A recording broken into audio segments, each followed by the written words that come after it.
Hello, everyone. Welcome to United and Everything Football. This is episode 18 of this beautiful podcast. I'm not looking happy today. I don't have the energy to smile because United is draining the hell out of me. I mean, it's become a lot more difficult for us as United fans. But whether we win, whether we lose, whether we draw, we still have to be here to give you everything United and everything football. As usual, I'm joined here with to discuss our issues. Kwame Chukwuesiako, my co-host, and we've brought back our very good friend Michael Akomia, the Messiah, who has declared himself a man. I don't know how to put it. He's just missing on Twitter. People are looking for him, but he's decided not to. But we are bringing him to the app. If you don't see him on Twitter, come to YouTube. You see Michael Akomia. But let me start with Kwame. Kwame, how are you doing? It's not good. I will answer that for you. It's not looking good. But generally, how are you? How have you been feeling? You keep shaking your head. You wish you could. I have no words. I have no words to describe what happened yesterday. No words. Shocking. I am shocked to the bone. Absolutely. But let me get to Michael. Michael, welcome. Thank you so much for joining us once again. Thank you once again too for the privilege. I don't take it for granted at all. Yes. Thank you so much. I don't know how you are feeling after the shocking result. I mean, you'd expected that after that impressive performance, we will kick on, get our maximum 3 points, but I mean, it didn't work. How are you feeling generally before we get into the issues proper? In fact, yesterday I was really disappointed. Really disappointed. Never expected whatever happened yesterday against Bournemouth. And I expected things to be much better even after that particular Chelsea game. Leading to this particular encounter, and the same old things that have costed us some games this season actually happened again. And then I just have to use the word frustrated. It was just bad. We'll get to that. But before that, we'll go for a very quick break. When we come back, we'll delve into the issues. I'll put the tough questions to my friends here on this podcast with us, and then we'll try and find answers. We'll try and get to know exactly what is happening. So stay tuned. We'll be right back.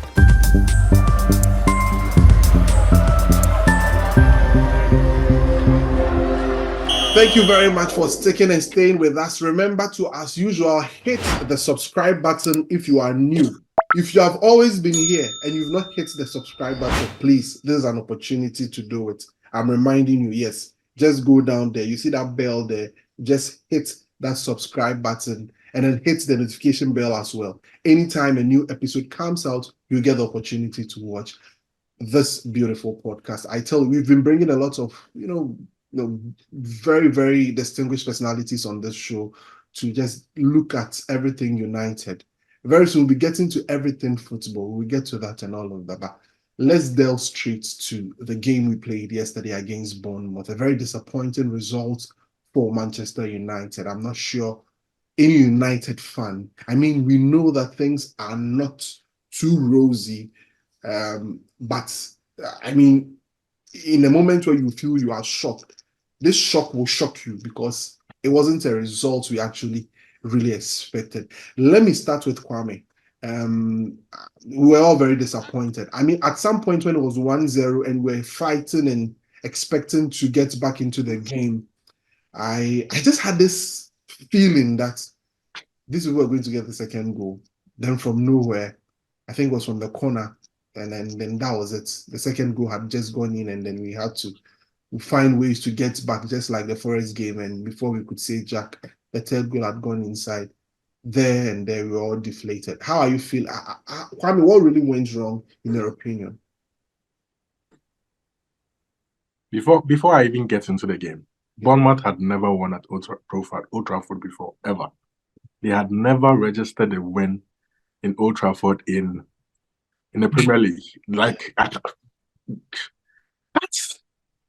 This is not supposed to happen, Kwame. It's not supposed to happen.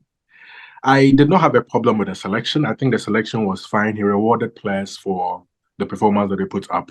against Chelsea, I was okay with the selection, except for Anthony Martial getting a start. After what happened in the Newcastle game, I was thinking probably that's the end of Anthony Martial starting the Manchester United game ever. But then for some reason, this coach said that he needs to keep players fresh.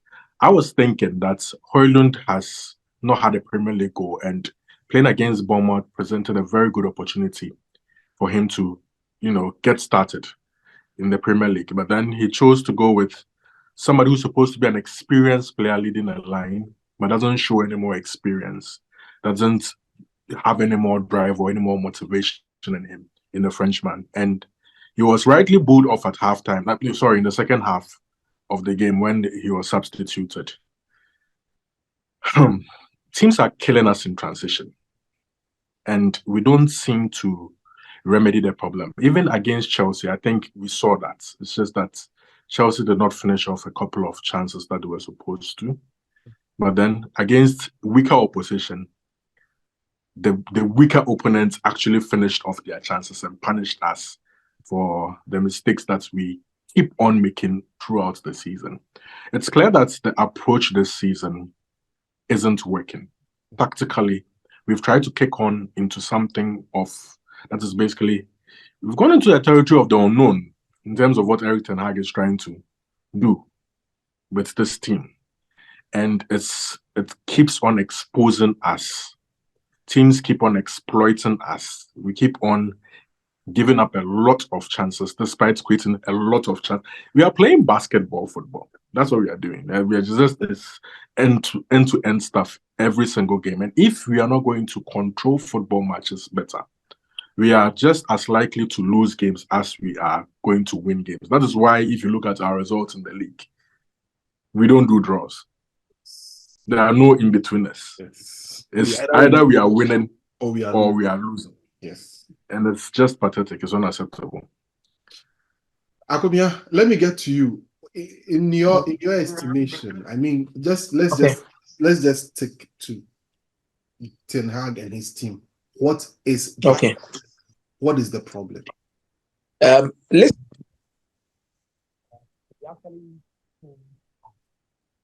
Your sound is a bit. I don't know if you could adjust your thing. Yeah. Are you okay? Is it Yes, quite better okay now. Okay. Ten Hag actually spoke to us that he's not going to play that kind of football he played at Ajax at Manchester United.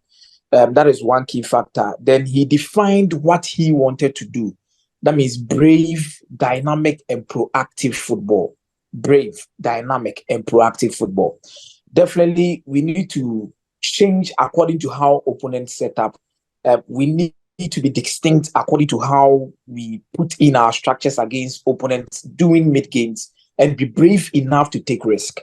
Now, if you are taking risk at this stage, being proactive and dynamic, you need a level of quality to make sure that some of these things, you get it at hand. I have no problem with Erik ten Hag more or less trying to play in that way.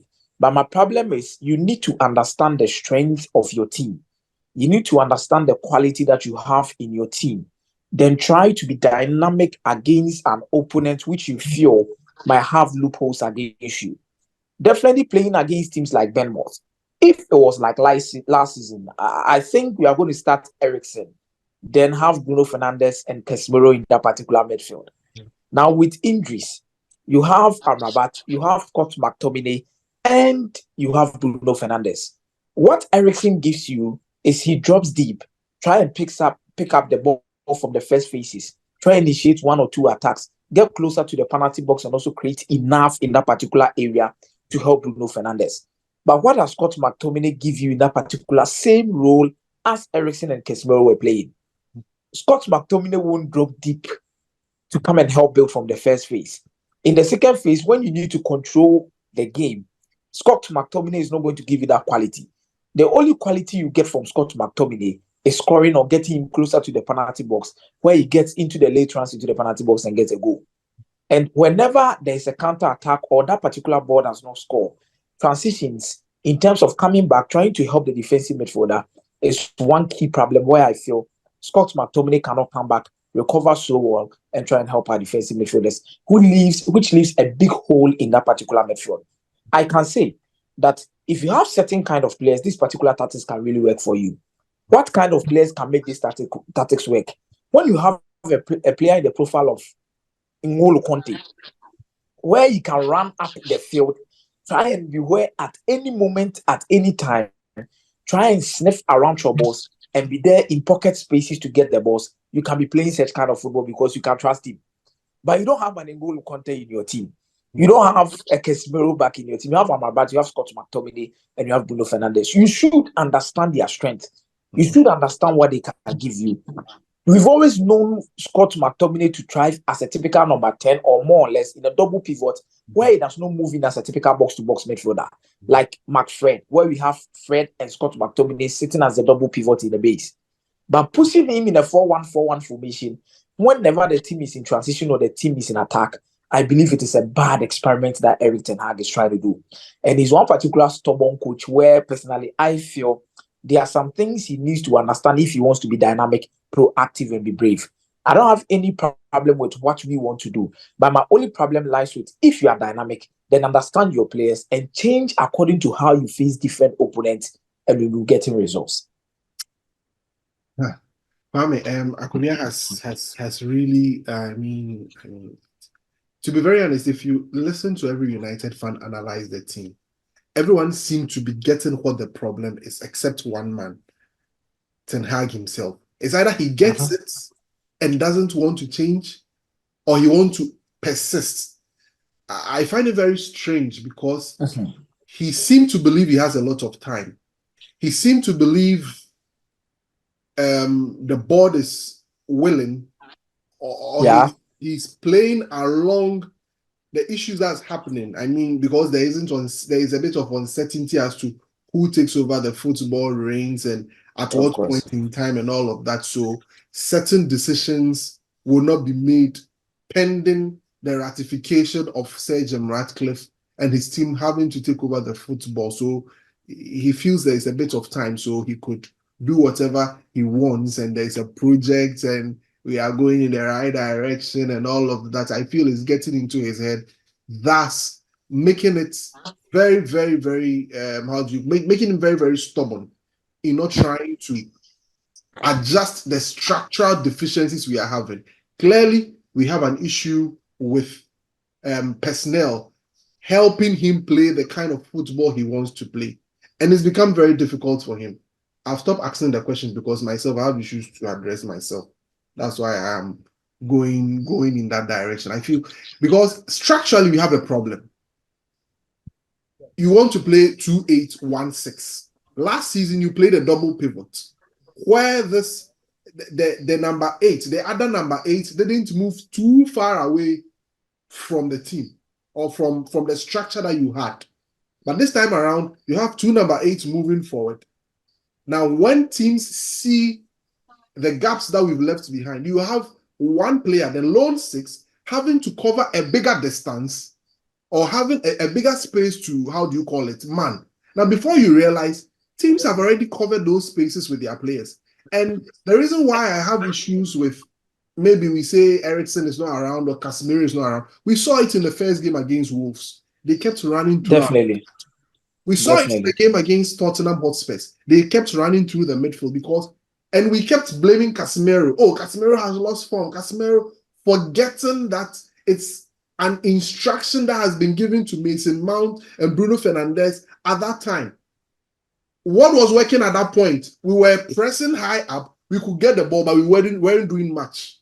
So we could create chances in those games. But anytime there is a turnover, what happens? There is only one man there to stop a barrage of players coming at him. This is clearly a structural problem. Clearly a structural problem. Yeah, Akubia, let me hear you.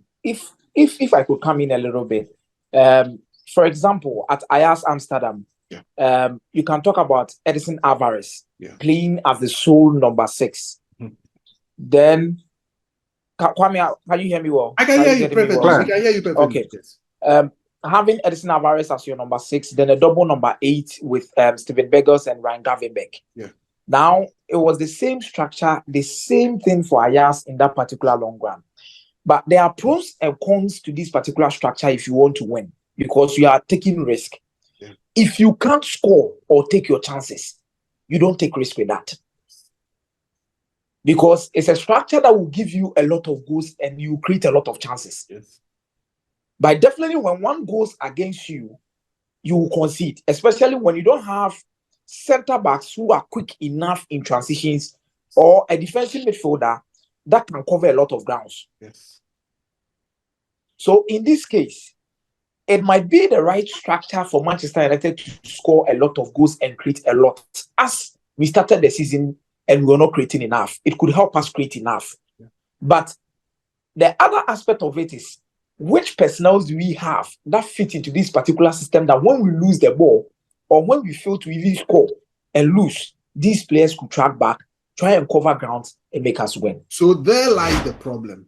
Personnel and execution. You get the point. Personnel and execution. Do you have the right personnel for that kind of football? I'll give you back an example from Ajax. His first season, in that first season where he went on that run in the Champions League, he played a double pivot of Lars Shawn and Frankie de Jong. He understood the quality of players he had and what he had to do. And you know what happened after the Exodus, when they left?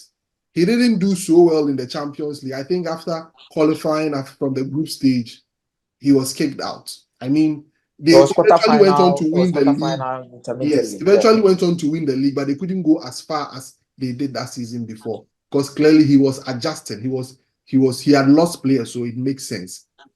First season at United, you had a system that worked for you. It was more of play as you go or watch the opponents that we are playing and then adjust our system according to that. At this time around, he's being stubborn, and it's something very stubborn, really, really effective. And I feel he's taking for granted the time he's been given, thinking, "Oh, it's a project. They've given me a 3-year contract, and the board understands what I'm doing and all of that." And if he's not careful, there would be his problem. But let me get to Kwame. We've discussed this a whole lot. I mean, I don't know. Why do you think he's persistent on this whole issue? Why do you think he's persistent? What do you think is the problem? It takes me back to Ole Gunnar Solskjaer's downfall. Ole Gunnar Solskjaer was playing pragmatic football. I call it pragmatic counter-attacking football for the first couple of seasons. And after the Europa League final loss, we got Ronaldo, we got Sancho, we got Varane. He felt it was time to kick on in terms of the type of football that we were playing. I think Erik ten Hag looked at last season and said to himself, you know what? After the first couple of games that we couldn't do well against the likes of Brighton and then Brentford, he adapted to the squad and then the situation. He was highly commended for that. I think after the window that he had with the kind of football that he wanted to play in mind, he decided it's also time to kick on, just like Ole did, and move on to the next phase of what he wants to do, which is implement a certain style of football where we are imposing ourselves on teams. It's clearly not going according to plan. It's not. But with these coaches, like Akomia said, they can be very, very stubborn in their approach, in the sense that he knows he doesn't have time. He's halfway through his contract. He doesn't have a very long-term contract. He's actually halfway through his contract. And if he was doing an assessment, halfway, he would expect this team to have made a certain level of progress in terms of the style of play that he wants to implement. I feel he feels reverting to adapting to the situation last season is a step back rather than a step forward. So by persisting with what he thinks United should be playing right now, he feels he can make some big breakthrough and then make some progress. Unfortunately, United is a club that results do matter a lot. And we seem to be losing a lot of games as a result of his approach. At first, we're trying to go about it's the players and then it's the injuries and it's this and this and that. The same issues seem to be persistent, irrespective of who plays. Meaning that it is not simply a personnel issue. If it's Casemiro that is playing, Casemiro is suffering as the loan. If it's Amrabat, he's suffering as the loan. If it is whoever, Eriksen, he's suffering as the loan. No matter who plays in defense, you're not able to be compact enough, high enough, consistently press enough to stop some of these transitions. The Bournemouth coach referred to it at the end of the game, that United is a team right now. He described us perfectly. That has a lot of movement in attacking areas. Players are interchanging positions constantly, all the time. And that's reminiscent of how Ajax football is. How he used to play at Ajax, where players are basically shut. You can't find them. That's the whole point. They're supposed to be all over the place and very difficult to track. Intricate passing football, right? Increase amount of chance production, a lot of goals. But he said it leaves Manchester United open to transitions. So if his team is able to contain United to a reasonable degree, what is going to happen is he's definitely going to have chances in behind the defense when they're able to get the ball. And if this is a Bournemouth manager saying this, they are far more sophisticated, far more intelligent, far better managers around, not just in the league, in the Champions League as well, where we've been punished severely for the same errors that are going on. So if I were him, I'd rethink the whole situation. But like you said, I think he looks at it like, I've had enough credit in the bank. I don't have enough time anyway. Rather than take steps back, I must as well just soldier forward. In 6 months' time, he has just 1 year left on his contract. That's the unique thing.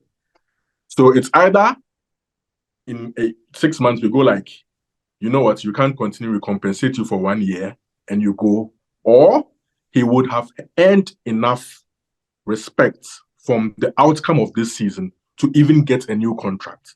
Nobody is going to allow him to run down his 1 year contract if we want to keep him. What it means is by the end of this season, if Sir Jimmy Ratcliffe comes in and assesses him and he feels he's the manager for his project, he's going to reward him with a new contract extension. If he isn't, then he's going to sack him and compensate him just for a year. So there are like high stakes here. And he knows it. He knows that it's a high stakes situation. So going back doesn't seem appealing to him. Reverting to adapting to the situation doesn't seem appealing. He was given a job for 3 years, the mandate of getting us to where we want to get to. And halfway through it, this is where we are. We must as well just keep pushing forward. I think that's how he's thinking. And that is what is probably costing us results right now. If I were him, I'd revert. But then I don't see anybody from the Cruyff school. You've seen it with Arteta. You've seen it with Pep. They may adapt certain situations, but the style of football. And he was rewarded with a new contract. Exactly what this is exactly the situation that I'm describing. It's very similar to that of Mikel Arteta. He was losing games for fun. No Arsenal fan, if they're going to be honest, would tell you that the first 18 months of Arteta's reign was enjoyable. It was hell. This guy was losing league games like crazy. But Edu and the likes persisted. They kept on tweaking the squad. If you look at the squad that Arsenal have now, compared to 3 years ago, they'll probably have just Saka and one more player left. They will overhaul the whole squad completely. So it's either I think he's just going to keep going at it until the club decides, probably we've gone too far. Or we reward you for persisting and getting this squad eventually playing the way that you want it to play. And we keep moving forward from there. The ball is in the squad. Akumia, what do you think Ten Hag should do? And before let me pose the question properly to Akumia. Yeah, that was what I was going to. Why you doing? Should we trust the process, or Erik Ten Hag should go? Your sound. I think we should trust the process. Can you hear me now? It's better, yeah. Yeah. Yes, I believe we should trust the process. One reason why I believe we should trust the process is this. He has done it before. He did it with Ayas. I just want to see Eric Ten Hag with the right sporting structure. That is what I want to see. I want to see that. He failed miserably with his transfers. I have to be very honest. He failed miserably. Mason Mount, I did not understand that particular signing. Hoyland, maybe we failed to get him Hurricane at some point in time, which I don't blame him. I know our club is kind of a mess. Hoyland is let me say a potential, which we needed another world-class striker in attachment to him. There are some key players within the setup where personally I felt these signings were not needed to actually help. But the key one is with Mason Mount, where we knew we had a problem in the midfield as to who is going to replace Eriksen, according to his age and how he was not getting into a lot of games for us. So if you do that, you raise questions about what you yourself you want to do. Because if you know what you want to do, you won't just try and get any other player and bring that particular player in. You need to do a correct assessment, fully understand what you want, and try and pursue it. So Eric Ten Hag at Ajax had Overmars, Edwin van der Sar to help him in terms of all of those things. The club needs a broad perspective of how we want to see the team in the next 5 years or 10 years, no matter the manager. So if we have that particular kind of mainframe over there, then you buy players according to that particular thing.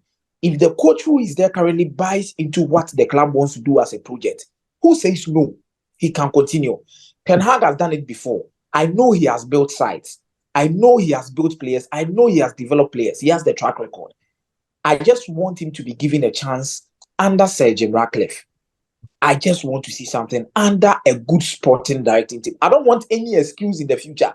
And Ten Hag didn't get the right sporting structure behind him to be successful. I hate those things.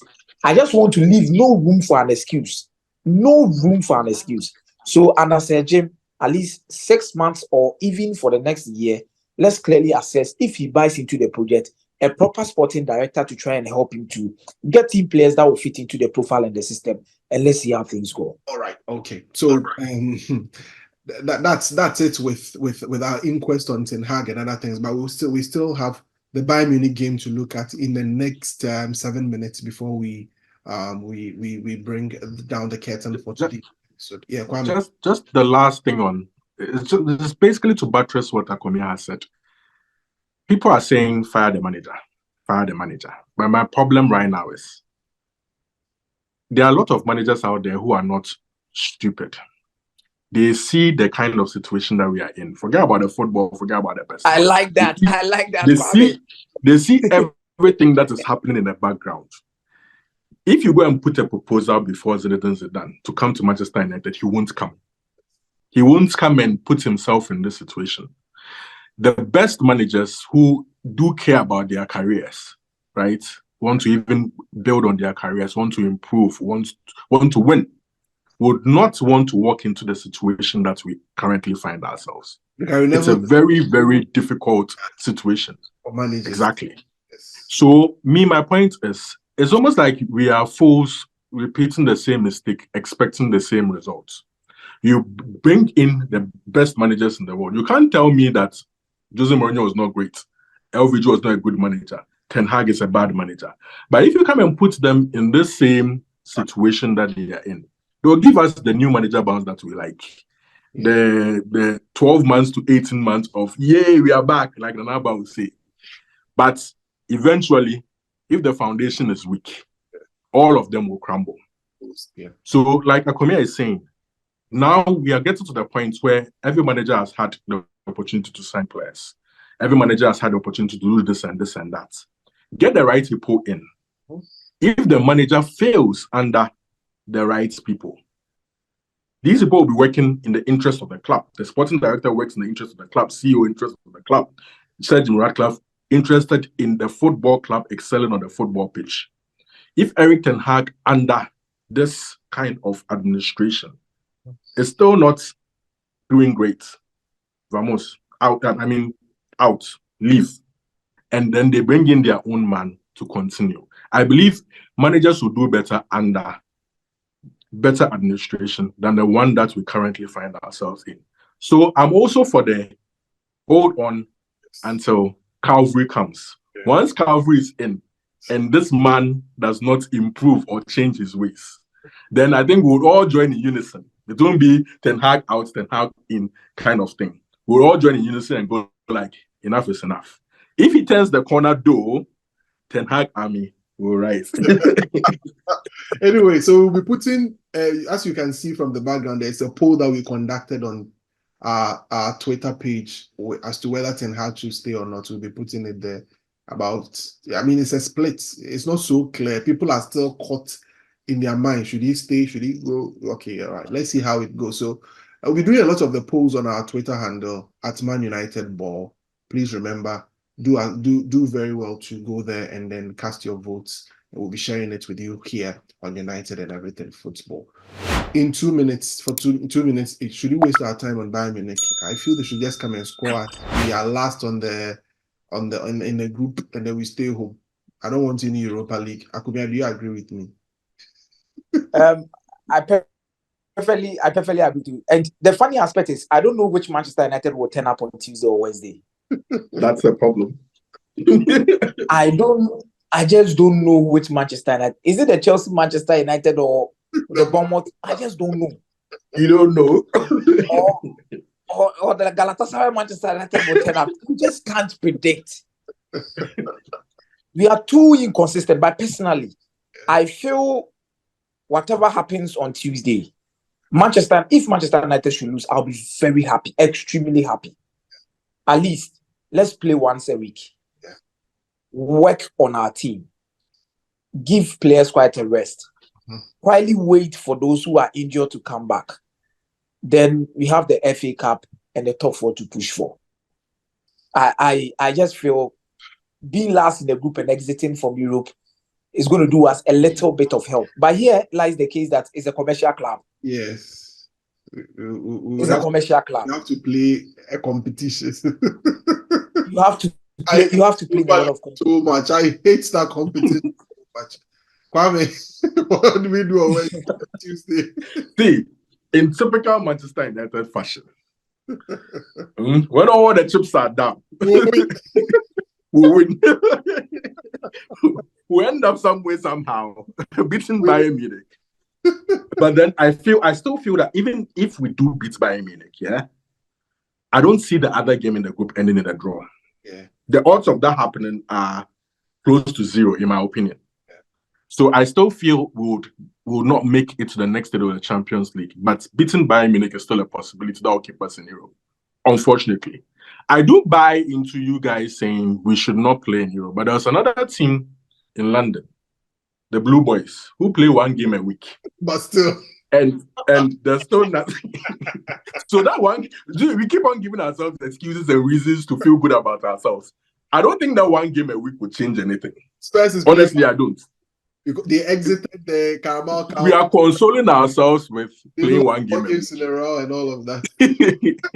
It won't change. It won't change anything, in my opinion, whether we do stay in the Europa League or not. For me, I do think the competition. That's all. That competition just sucks. It's just until it gets to the latter stages of that competition, you don't really see the point of it. It's just a distraction. I get it. I get that you guys don't want to take part in it. Yeah. But me, I don't see the benefit of 1 game a week, especially for this Manchester United. Chelsea is a typical example. Yes. It doesn't make any difference. Akubia, your final words as we bring the show to a close. Manchester United fans should manage their expectations. I think we need to stick with the manager. He has not been fully convincing in his second season, I must admit.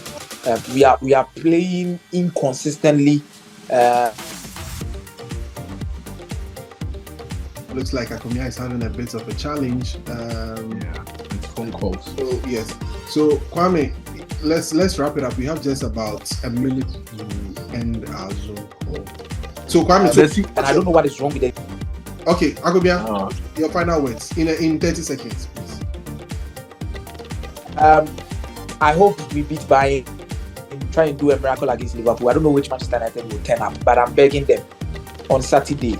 Please, Chelsea, Manchester United, turn up. I beg you, for once. For once. For once. Bobby, your final words. The season cast.